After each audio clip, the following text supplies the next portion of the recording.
Chelsea have one of the best academies in the business, the Cobham Academy. It's an absolute breathing ground for players to develop. Whether they work out at Chelsea or elsewhere, they've allowed players to flourish and have successful careers in senior football. And they currently have an exciting crop of players playing for their under-21s when you think of Kane O'Dyer, Donnell McNally, Ishe Samuel Smith, Ivy George, and a lot more I'm not going to bore you with. But I'm not here to talk about them today. What I'm here for is to tell you about 5 under-16 prospects you should remember. So welcome back to the Antonio Mango football channel. And I do apologise about me dog just living a best life on me bed there. But I'm here today to tell you about 5 under-16 prospects at the Chelsea Academy. So this might be a good point to grab maybe a pen and paper. So you're probably thinking, who is this lad? What qualifies him to talk about young talents? Well, I actually spoke about these 3 young talents before they even became known or linked to Chelsea. First of all, Estevao. I said he was going to be the next big thing after Endrick moved to Madrid. And since he just broke Neymar's record, I think I got that one right.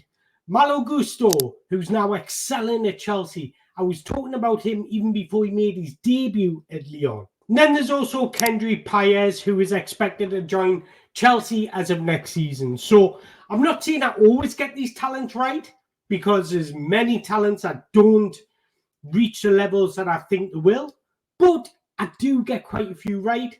So make sure you stay tuned for this episode. Now, before we get started, there's one player that I could include, but I'm not going to include, and I'll tell you why, and that is Simmer, because I think Simmer is too well known now. I think probably every Chelsea fan knows about him, and I just think that would be cheating a little. No doubt he's an extremely talented footballer, and he's got a big, big future. Whether that be at Chelsea or elsewhere, he really does have a big future. And he's somebody that I was speaking about as he moved from Brighton. I said, watch out for this boy because he's going to be a star. And he's already proven that in Chelsea's academy. So first up, I have English-born Moroccan Yahya Drizzy. Yahya Drizzy is currently in the Chelsea under-18 setup. And he was actually signed from West Ham in 2020. Drizzy is an attacking midfielder who can also play on the left because he is right-footed. When he does play on the left wing, he likes to cut inside as an inverted winger. However, what he likes to do and his best traits is his excellent close control. He's a player that loves to create, loves to dribble, loves to beat his man, but he's also got a keen eye for a goal. He loves to arrive in the box late, getting on the loose balls, and he's got an excellent strike on him. At number 2, this is no particular order, by the way, but it's defensive midfielder Landon Emenalo. Emenalo makes my mangoes move, I'm not going to lie. This is my favourite profile of a player. He's a left-footed defensive midfielder. He's extremely intelligent and he's known for his ability to break up the opposition's play. He's very, very good at anticipating the opposition's play and reading the game. He protects the backline superbly. He's strong, physical, he doesn't mind a duel, he's very good in duels, and he's very good technically as well. He can control play, he can dictate play.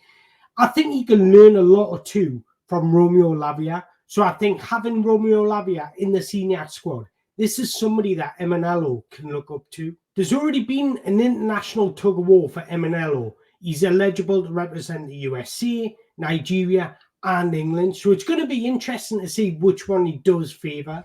Now, what's interesting is he played for England under 15s, and then he went on to play for USA under 16s, and then he played for England under 16s, and now he's representing USA under 17s. So I kind of think he's just feeling both out, and he doesn't really know which one he's going to choose. And then number 3, we have Ibraham Rabbage. Sure, you've seen his stats doing the rounds on social media. Whether those stats are true, I'm not entirely sure they're 100% accurate, but this kid is a baller. He's a left-footed attack midfielder. His preferred position is as a number 10, but he has played wide right or wide left. He was signed from the Crystal Palace Academy in 2021, and he's just absolutely came on leaps and bounds at Chelsea. Undoubtedly, he stands out for his ability on the ball. He's so good technically. He's close control. He's low centre of gravity. He just glides past players and beats them with ease. I can't even lie to you, his dribbling is one of the best I've seen at his age. His ability on the ball is second to none. He's comfortable, composed under pressure, and that's complemented with wonderful vision and execution. And in number 4, we've got centre-back Theo Suboy. The great news is he's just recently committed his future at Chelsea. After interest from other Premier League clubs, he's now said that he will stay and sign his first professional contract with Chelsea. Now that's great news because this boy is a talent. Originally a midfielder, so he can play defensive midfielder, but he has been playing at centre-back in the Chelsea Academy. Pretty much you get 2 types of centre-backs. You get an aggressor or you get a more reserved centre-back. And Suboy, if I'm pronouncing that correctly, is more of an aggressor. He likes to get touch tight to his opponent. He's extremely physical, strong. He doesn't mind battling with opponents. And he's very comfortable on the ball. Especially he's brought that into his game from his midfield days.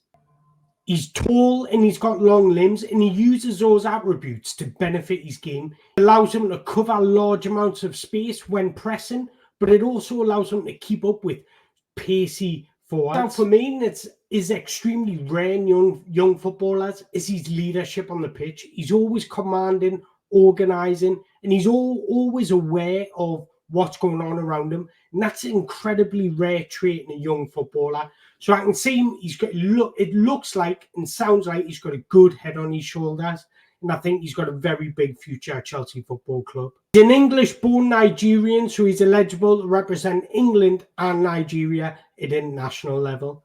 And last but certainly not least, number 5, we've got Lewis Richards. Lewis Richards is a centre-back who can also play right back or centre midfield when needs be. He's eligible to play for Wales and England at international level, and his best attribute is his ability on the ball. His ability to play out from the back is really impressive.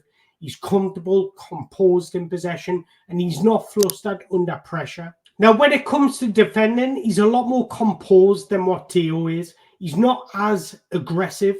He's a lot more composed, assured, and he likes to use a step tackle. So when defending against dribblers, he likes to wait for the right opportunity to then nick the ball instead of being the aggressor and trying to win it early on. Right or wrong way of defending, it's just what suits your attributes best. And I kind of see similar traits in Levi Colwill. So it's good, again, it's good to have somebody like him that likes to play from the back, that's comfortable in possession, that's really technical in possession, and is quite composed when defending. It's good to have someone like Levi Colwill to look up to. There's 5 players that Chelsea fans should get excited about, but there's a lot more that I haven't mentioned either. So if you have enjoyed this episode, make sure you drop a comment in the below. Let us know if you want us to do another one, or if you want us to go into more detail about each player. I'm more than happy to do so. But once again, hit the like button, hit the subscribe button if you haven't already done so, and I just want to say I appreciate your time watching. Thank you very much.